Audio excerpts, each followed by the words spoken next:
Collaborative projects with European institutes and other international businesses will enhance economic diversification in the GCC while also increasing investment in low-carbon technologies.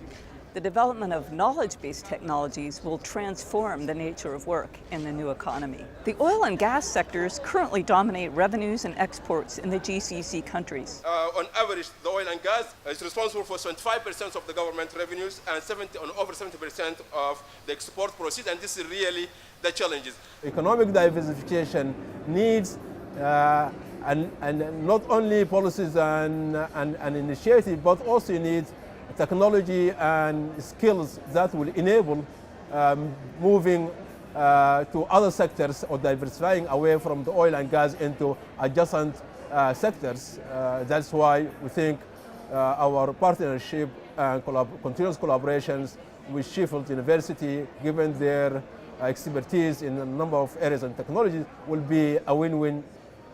A very important area for economic diversification, at the same time a challenging avenue, is to move into this high-value service sectors, and high value that will require both high skills and more innovative as well as technology, but it has a higher value added.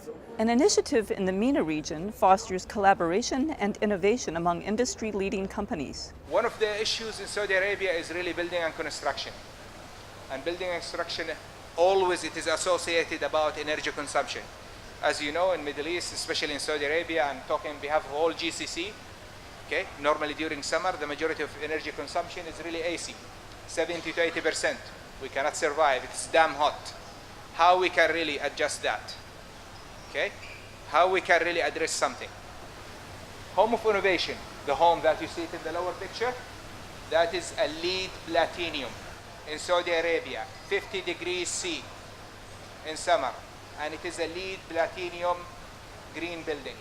We spend a lot of time, we use our engineering capabilities as SABIC to demonstrate, yes, it is possible in the desert.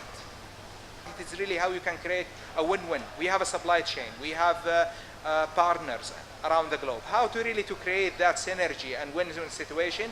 So we have partners, we have 45 partners. The economic transformation of a manufacturing town in the UK offers insights about new and novel approaches to manufacturing. One of the key obstacles for economic diversification is engaging youth to move into working in engineering.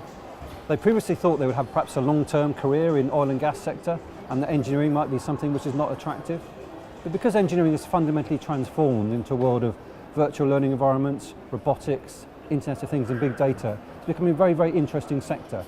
What we have to do is to engage the youth in the Gulf countries to consider engineering as a full-time career. One proposal to enhance food security and economic diversification would use solar desalination and in-country resources to create grow domes in the desert. The Gulf has an excess of sunshine, and we need to learn to use the sunshine to grow food. The annual average insolation in the Gulf is 2 megawatt hours per square meter. That's an awful lot of energy that we can transform into food production. And we need to do that by using the sun in the thermal sense rather than the photovoltaic sense. So what we're looking to here is to integrate technologies that already exist in the Gulf to diversify, to generate business growth. We're working, as you heard, with Soha University in Oman. We're about to build a demonstrator of what we call a microcosm farm.